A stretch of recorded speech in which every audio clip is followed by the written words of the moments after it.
کیفیت میں بھی فرق ہے۔ اگرچہ پیغمبر کی عبادت کمیت میں تھوڑی ہے مگر کیفیت میں بہت بلند ہے۔ کمیت اور کیفیت کو فرق بیان کرنے کے لیے میں ایک مثال دیتا ہوں کہ جیسے 5 کلو گڑ ہو اور ایک چٹکی سکرین کی ہو تو دیکھنے میں 5 کلو گڑ زیادہ ہے مگر مٹھاس ایک چٹکی سکرین میں زیادہ ہے، اس لیے کیفیت اس میں زیادہ ہے، کمیت اس میں زیادہ ہے۔ بظاہر حج تیرے زیادہ ہیں، بظاہر عمرے تیرے زیادہ ہیں، بظاہر سجدے تیرے زیادہ ہیں، بظاہر قرآن کی تلاوتیں تیری زیادہ ہیں، بظاہر میدان جنگ کی جنگیں تیری زیادہ ہیں، مگر جس کیفیت پہ ڈوب کے نبی عبادت کرتا ہے وہ مجھے اور تجھے نصیب نہیں ہوتی۔ اس لیے اہل سنت والجماعت کا عقیدہ کہ پیغمبر کا ایک سجدہ ایک طرف، پوری انسانیت کے سارے سجدے ایک طرف ملا کر نبی کی ایک سجدے کا مقابلہ بھی نہیں کیا جا سکتا۔ پیغمبر جس مقام پہ عبادت کرتا ہے اس مقام کا میں اور آپ تصور بھی نہیں کر سکتے۔ اللہ ہمیں یہ بات سمجھنے کی توفیق عطا فرمائے۔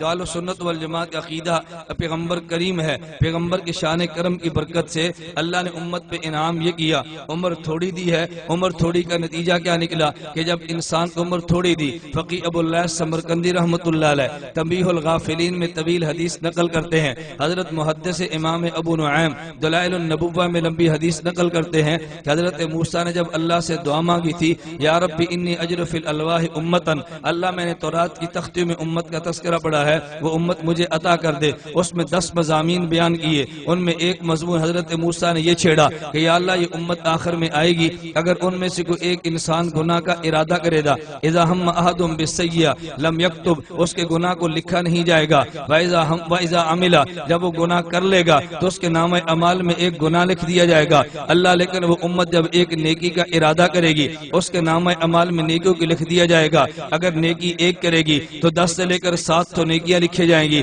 حضرت موسیٰ نے واسطہ دیا، اللہ یہ امت مجھے عطا کر دے۔ اللہ کی شان کریمی دیکھیے، اگر گناہ ایک کیا تو نام اعمال میں گناہ ایک لکھا جاتا ہے، اگر گناہ کا ارادہ کیا تو نام اعمال میں گناہ نہیں لکھا جاتا، لیکن نیکی کا ارادہ کیا تیرے نام اعمال میں نیکی کو لکھ دیا گیا، اگر نیکی کر لی ہے تو 7 تو نیکیاں لکھی کر دی گئی۔ ایک تو اللہ نے کرم یہ فرمایا کہ تیری ایک نیکی پہ 700 کا اجر عطا کر دیا۔ دوسرا کرم یہ کیا، رب نے مثال کے طور پہ 60 سال زندگی دی ہے، تو نے 60 سال میں گناہ بھی کیے، 60 سال میں نیکی بھی کی، لیکن جب قیامت کے دن آئے گا تیرے گناہ بھی ہوں گے، تیرے نیکیاں بھی ہوں گے۔ اگر نیکیوں کا پلڑا بھاری ہو گیا تو جنت میں چلا جائے گا، اگر گناہ کا پلڑا بھاری ہو گیا جہنم میں چلا جائے گا، اگر دونوں میں برابری ہوگی تو اصحاب اعراف میں شامل ہو جائے گا۔ لیکن رب نے کرم یہ کیا، فرمایا اگر تمہیں میں نے 60 سال کی زندگی دی ہے، تم قیامت کے دن آؤ گے تو 60 سال کی نیکیاں تمہارے نامہ اعمال میں، ایک نیکی کے بدلے میں 700 نیکیاں ہوں گی۔ لیکن ایک کرم اور یہ کیا کہ اگر تم دنیا سے چلے گے، تمہارے جلنے کے بعد اگر کوئی قرآن کی تلاوت کر کے تیرے نامہ اعمال میں ڈالے گا، رب تجھے وہ بھی عطا کر دے گا۔ اگر نفلی عبادت پڑھ کے تیرے نامہ اعمال میں ڈالے گا، اللہ وہ بھی عطا کر دے گا۔ یہ رب کی شان کرم نہیں ہے؟ اگر بیٹا گانا گائے اور کہہ دے اللہ اس کا گناہ میرے باپ کے نامہ اعمال میں ڈال دے، اللہ بیٹے کا گناہ باپ کے نامہ اعمال میں نہیں ڈالتا۔ اگر یہ بیٹا چوری کرے اور کہ نامہ اعمال میری ماں کے ڈال دے، اس کا گناہ ماں کے نامہ اعمال میں نہیں ڈالا جاتا۔ اگر گناہ کیا اللہ نامہ اعمال میں مرنے والے کے نہیں ڈالتا، لیکن اگر نیکی کی ہے تو نامہ اعمال میں اللہ ڈال دے گا۔ یہ رب کا شان کرم تھا نا، اگر اللہ تجھے نیکی، اگر اللہ شیطان کی طرح تجھے عمر قیامت تک کی دے دیتا، نتیجہ کیا نکلا؟ اگر قیامت کو موت آتی تو نامہ اعمال میں گناہ بھی ہوتے، نامہ اعمال میں نیکیاں بھی ہوتی، تو ممکن ہے گناہ اور نیکیاں برابر ہو جاتے، اصحاب اعراف میں جاتا، اگر گناہ بڑھ جاتے جہنم میں جاتا۔ رب نے کرم یہ کیا کہ تجھے زندگی 50 سال کی دی ہے، اگر 50 سال میں نیکیاں کرے گا تیرے نامہ اعمال میں ہوگا، تو دنیا چھوڑ کے چلا گیا، بعد والے تجھے بخشیں گے،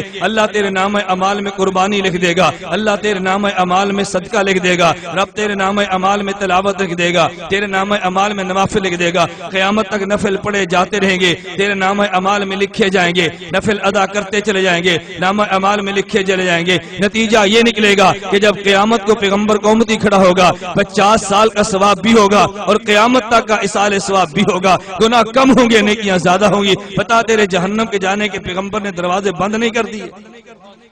یہ اصال ثواب کی وجہ سے ہے نا، اس لیے ہم تو ثواب بھی مانتے ہیں، اصال ثواب بھی مانتے ہیں، اور جو اصال ثواب نہیں مانتا اس بیچارے کا قیامت کو کیا بنے گا، ہمیں تو یہ سمجھ نہیں آتی۔ ہم نے ثواب کو بھی مانا، اصال ثواب کو بھی مانا۔ کبھی لوگوں نے عجیب بحث چھیڑ دی ہے، آج کے دور میں غیر مقلد یہ بحث چھیڑتا ہے، یہ غلام احمد پرویز یہ بحث چھیڑتا ہے، ڈاکٹر مسعود الدین عثمانی نے یہ بحث چھیڑی ہے، کہتا ہے ہم ثواب کے قائل ہیں مگر ہم اصال ثواب کے قائل نہیں ہیں۔ آیات وہ پیش کی ہیں جن کا آدمی اصال ثواب سے کوئی تعلق نہیں ہے، انما تجزون ما کنتم تعملون۔ کبھی آیت یہ لیس للانسان الا ما سعى، میں اس پہ بحث کروں گا اگر وقت ہوا۔ میں کہتا ہوں لیکن قرآن کو تجھے پڑھنا چاہیے تھا نا، قرآن اصال ثواب کو بیان کرتا ہے یا نہیں کرتا؟ نمبر 1 آیت پڑھیے، اللہ نے فرشتوں کے بارے میں کہا الذین یحملون العرش ومن حولہ یسبحون بحمد ربہم ویؤمنون بہ ویستغفرون۔ اللہ کے فرشتے، اللہ کے عرش کو اٹھانے والے فرشتے وہ مومنین کے لیے استغفار کرتے ہیں۔ استغفار ایک عمل ہے، اگر فرشتے کے عمل کا فائدہ انسان کو نہیں ہو سکتا، دعا مانگنے کا فائدہ کیا ہوا؟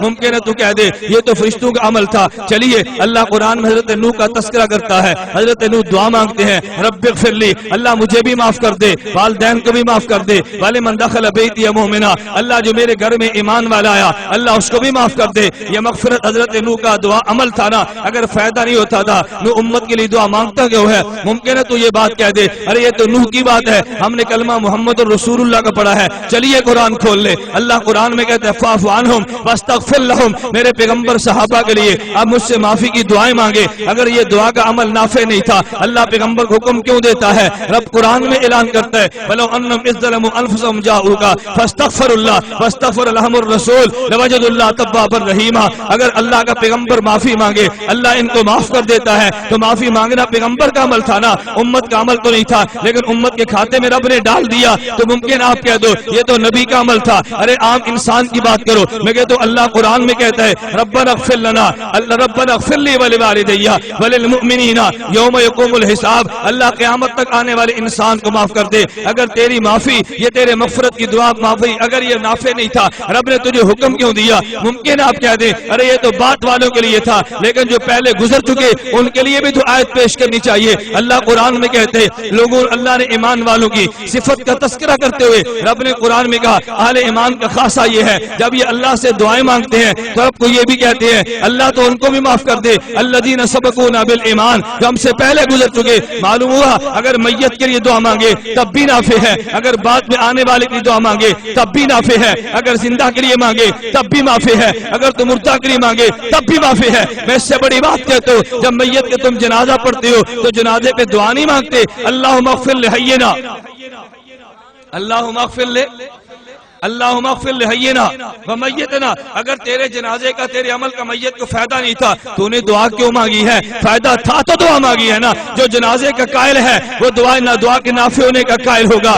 جو جنازے کا قائل ہے اسال کا قائل ہوگا، اگر جنازے کا قائل نہیں تو اسال کا قائل بھی نہیں، اگر جنازے کا قائل ہے اسال کا قائل بھی ہوگا۔